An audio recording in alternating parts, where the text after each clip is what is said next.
히브리서 2장 11절부터 18절 말씀 마음을 집중하시고 함께 읽어보십니다. 거룩하게 하시는 이와 거룩하게 함을 입은 자들이 다 한 근원에서 난지라. 그러므로 형제라 부르시기를 부끄러워하지 아니하시고 이르시되 내가 주의 이름을 내 형제들에게 선포하고 내가 주를 교회 중에서 찬송하리라 하셨으며 또다시 내가 그를 의지하리라 하시고 또다시 볼지어다 나와 및 하나님께서 내게 주신 자녀라 하셨으니 자녀들은 혈과 육에 속하였음에 그도 또한 같은 모양으로 혈과 육을 함께 지니심은 죽음을 통하여 죽음의 세력을 잡은 자 곧 마귀를 멸하시며 또 죽기를 무서워함으로 한평생 매여 종노릇하는 모든 자들을 놓아주려 하심이니 이는 확실히 천사들을 붙들어 주려 하심이 아니요 오직 아브라함의 자손을 붙들어 주려 하심이라. 그러므로 그가 몸사의 형제들과 같이 되심이 마땅하도다. 이는 하나님의 일에 자비하고 신실한 대제사장이 되어 백성의 죄를 속량하려 하심이라. 그가 시험을 받아 고난을 당하셨은즉 시험 받는 자들을 능히 도우실 수 있느니라. 아멘. 오늘 제목은 주의 이름을 선포하라. 오늘 주신 말씀에 보시면 거기에 12절 주의 이름을 내 형제들에게 선포하고 그랬어요. 네, 주의 이름을 선포하라고 하는 의미는 우리의 삶 속에서 나의 나됨, 내가 누군가, 이걸 일컬어서 자기 정체성이라고도 하죠. 우리가 어딜 가든지 자기 신분을 밝히려면 신분증명서, 신분증이 있어야 되고요. 또 어떤 신원 보증 같은 것도 어떤 중요한 일을 할 때는 그게 필요한 것입니다. 이렇게 세상의 모든 것은 그 사람이 누군가에 대한 관심, 그 다음에 그가 어디에 소속되어 있느냐에 따라서 보는 관점도 다르고요. 또 모든 하는 일의 역량도 달라지는 것입니다. 그런데 우리가 예수의 이름을 선포하는 것, 이미 기도 가운데에도 예수님의 이름으로 기도합니다 하죠. 그러면 예수님의 이름이 어떤 능력이 있기 때문인가? 여러분, 이 영적인 세계에서 보면 이제 주변에 귀신 들린 사람들은요 예수님의 이름을 절대로 입에 담지 않아요. 그러니까 어떻게든지 영접 기도를 통해서 예수님을 고백하려고 해도요 귀신이 꽉 잡고 있는 사람은 예수님의 이름을 따라하라고 해도 안 따라합니다. 그만큼 이게 예수님의 이름을 따라하라고 해서 되는 게 아니에요. 물론 아무 생각 없이 따라하라고 하는 사람들은 따라하죠. 그런데 영적인 세계에서 독점하고 있을 때는 예수님의 이름이 쉽게 나오지 않아요. 그래, 그만큼 영적인 세계에 누가 거기를 점유하느냐에 따라서 그 영향력이 큰 것입니다. 근데 오늘 주신 말씀에도 보면은 오늘 이 말씀은 좀 이해가 어려울 수도 있어요. 그런데 주로 구약의 말씀들, 특별히 시편 22편 22절과 또 이사야 8장에 있는 말씀을 통해서 예수님이 어떤 분이신가를 여기에서 이제 증명하는 내용들이에요. 그런데 이 번역 가운데 이제 우리 표현에서 관심 있게 보여야 될 거 보면은 높임말을 쓰는 것은 예수님을 칭하는 거예요. 번역할 때 높임말, 이를테면 11절 거룩하게 하시는 이, 이게 높이는 거죠. 거룩하게 하시는 이, 그분은 예수님이고 거룩하게 함을 입은 자들, 그건 누구예요? 예수님과 관계된 자들.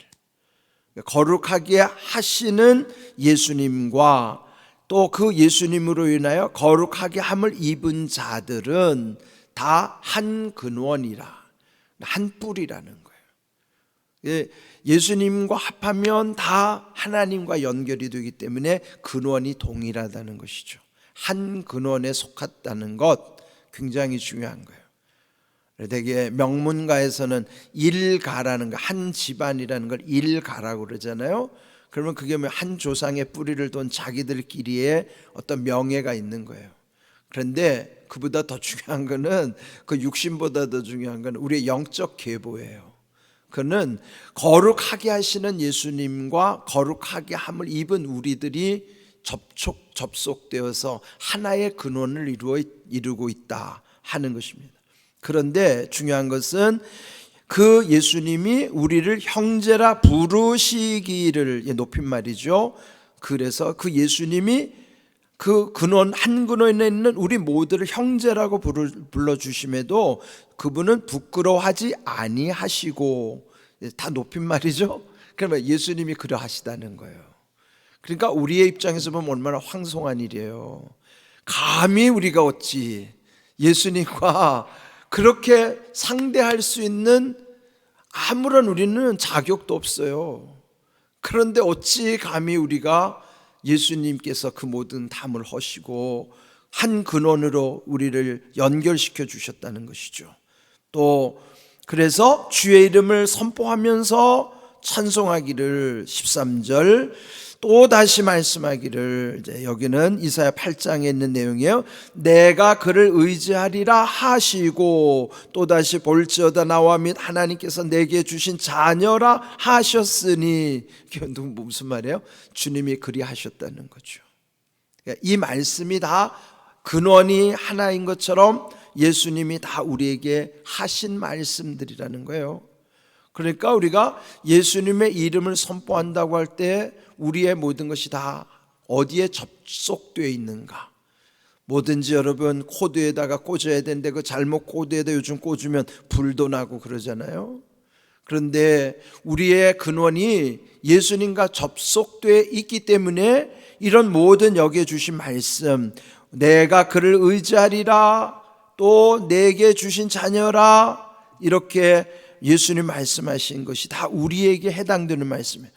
그런데 이 땅에 있는 우리들은 혈과 육에 속했으므로 그도 또한 같은 모양으로 혈과 육을 함께 지니심을, 이거 높임말이죠. 예수님이 우리와 똑같은 혈과 육을 입고 오셨다는 거예요. 그렇게 오셔서 또 죽음을 통하여 죽음의 세력을 잡는 자 곧 마귀를 멸하시며, 여기도 높임말이죠. 멸하셨다는 거예요.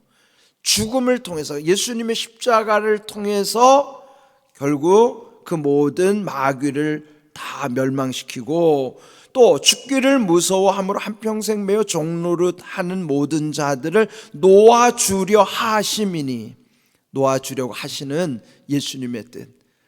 그러면 우리는 그 묶인 것이 어디로부터 자유할 수 있을까요?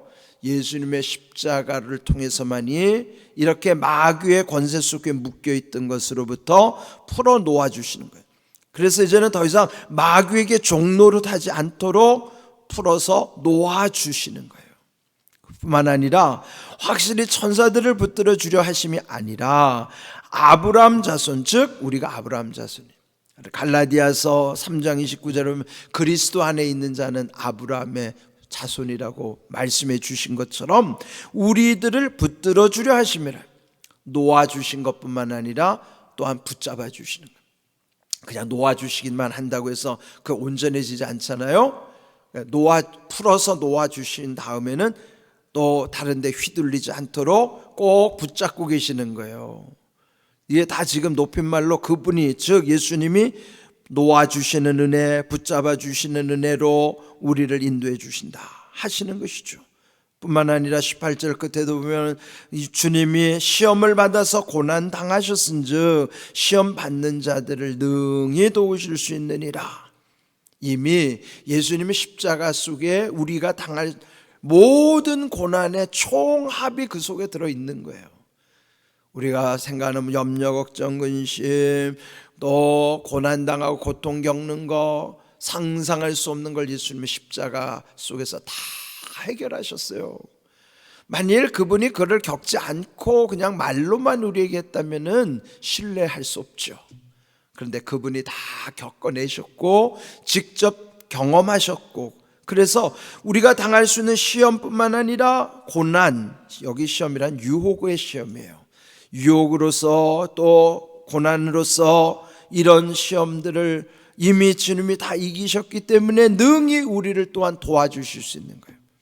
여기서 예수님의 이름을 선포해야 되는 이유는 주의 이름을 선포할 때 마귀가 우리를 손 못 대는 뿐만 아니라 여기 약속하신 대로 주님이 우리를 도와주시는 거예요. 여기 도와주시는 시험, 즉 유혹과 고난, 여러분 이게 우리 가운데 이 모든 지금 시대의 핍박은 두 가지로 오는 거예요. 유혹도 핍박이에요. 유혹에서 넘어지는 경우가 너무 많죠. 옛날에는 예전 우리의 선조들은요, 그 고난의 세월이 더 컸어요. 근데 지금도 고난이 있지만은 고난보다 지금은요 유혹이 훨씬 더 많아요.